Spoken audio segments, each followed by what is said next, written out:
zaman-zaman dulu itu masih tepi sini banyak ikan, pakai jaring pinggiran aja itu pakai renang itu dapat ikan dulu. Pada akhir-akhir ini hujan itu justru semakin berkurang.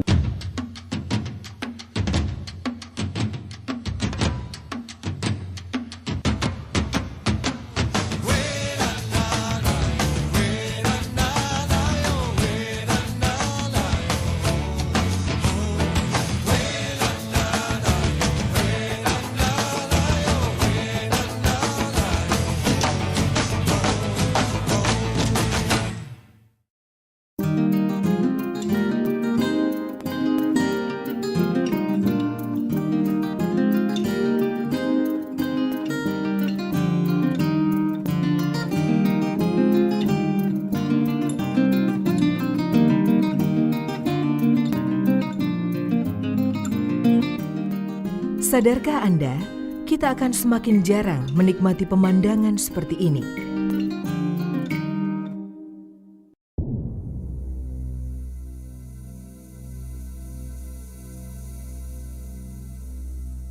Dan inilah pemandangan yang akan semakin sering kita saksikan sehari-hari.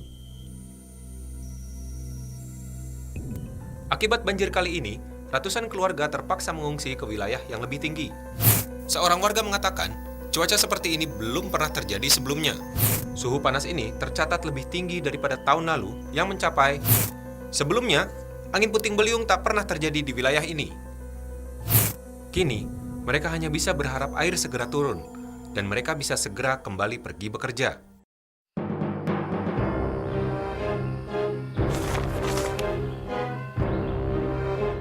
Ini adalah Pak Subur. Ia telah puluhan tahun menjadi petani. Sebagai petani, Pak Subur sangat tergantung pada kondisi cuaca. Hujan deras turun semalaman. Pak Subur yang lelap karena lelah tak mendengar apapun.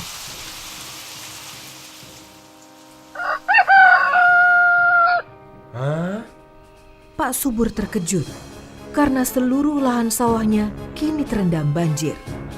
Ini sudah yang ketiga kalinya tahun ini. Keluh Pak Subur. Kenapa ini terus terjadi?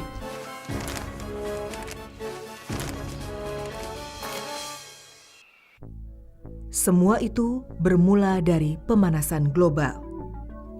Pada awalnya, sinar matahari yang diterima bumi kita dipantulkan kembali keluar angkasa. Namun, sinar inframerah yang menyertai sinar matahari terperangkap di dalam atmosfer akibat tertahan oleh lapisan sejumlah gas.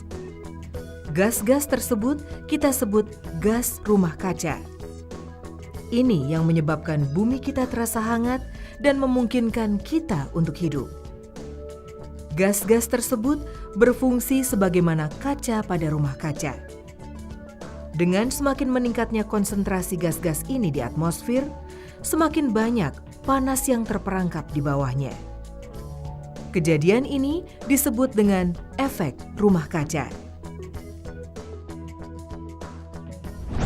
Gas rumah kaca yang paling banyak jumlahnya adalah karbon dioksida.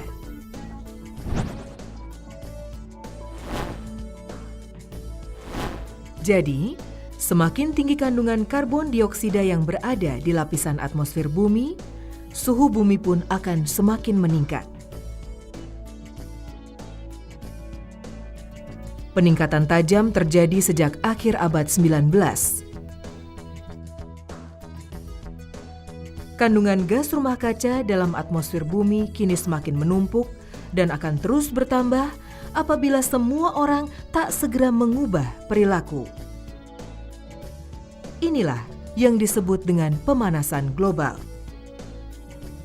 Emisi gas karbon dioksida dihasilkan dari proses pembakaran bahan bakar dalam mesin kendaraan bermotor, pemakaian minyak dan gas pada kegiatan rumah tangga, industri, pembangkit listrik berbahan bakar fosil, pabrik semen, batu bara, pembakaran kayu, lahan dan hutan, serta gambut yang dikeringkan dan dibakar. Sampah menghasilkan emisi salah satu gas rumah kaca, yaitu metana. Meskipun jumlahnya sedikit, 1 kg metana setara dengan 21 kg karbon dioksida. Secara alamiah, karbon dioksida diserap oleh hutan, tanah, dan laut. Namun berkurangnya luas hutan menyebabkan penyerapan gas rumah kaca ini berkurang. Beginilah proses pelepasan dan penyerapan karbon secara umum. Proses pembakaran bahan bakar fosil seperti batu bara, minyak, dan gas bumi menghasilkan 5,5 gigaton karbon per tahun. Hutan sebagai kawasan penyerap karbon di atmosfer mampu menetralisir emisi yang diakibatkan pengubahan tata guna lahan yang mencapai 1 gigaton per tahun. Permukaan laut juga melepas karbon. Namun di saat yang sama, laut menyerap karbon dari atmosfer sampai sebanyak 2 gigaton per tahun. Hasilnya, kita masih melepaskan 2,5 gigaton karbon per tahun ke atmosfer. Pemanasan global akibat emisi gas rumah kaca inilah yang menaikkan temperatur muka bumi dan menyebabkan cuaca dan iklim berubah. Perubahan iklim yang terjadi biasanya ditandai oleh perubahan curah hujan. Perubahan iklim ini meningkatkan frekuensi dan memperparah bencana alam. Panas bumi yang meningkat juga membuat es di kutub utara dan kutub selatan pun mencair.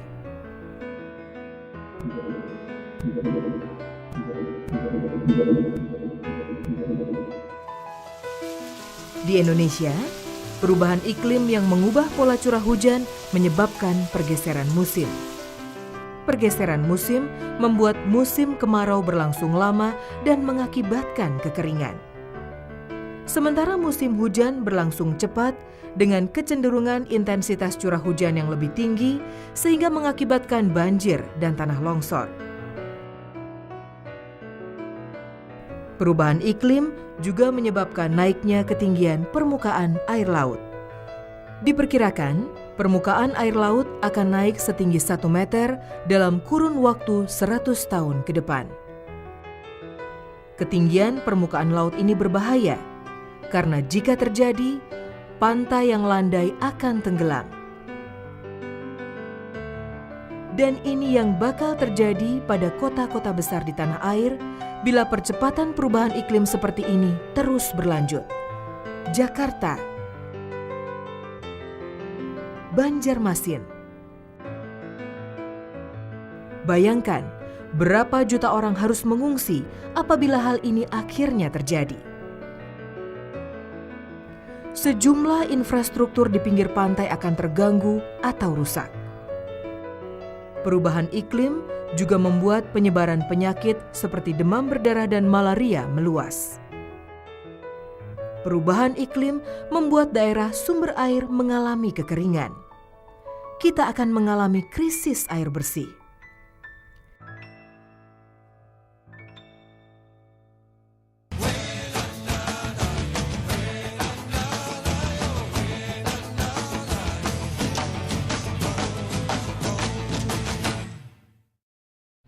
Jadi masalah angin pergeserannya waktu tahun 66 sampai tahun 72 itu sudah geser. Biasanya 3 bulan barat terus, sekarang mah enggak. Barat cuman setengah bulan udah berhenti. Iya. Ombak. Kalau ini ada ikan, kalau zaman-zaman dulu itu masih tepi sini banyak ikan. Pakai jaring pinggiran aja itu, pakai renang itu didapat ikan dulu.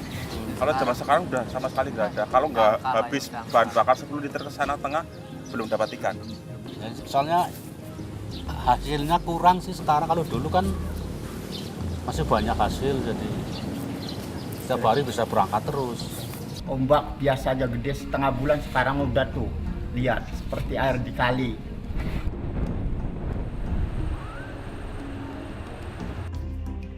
Saat ini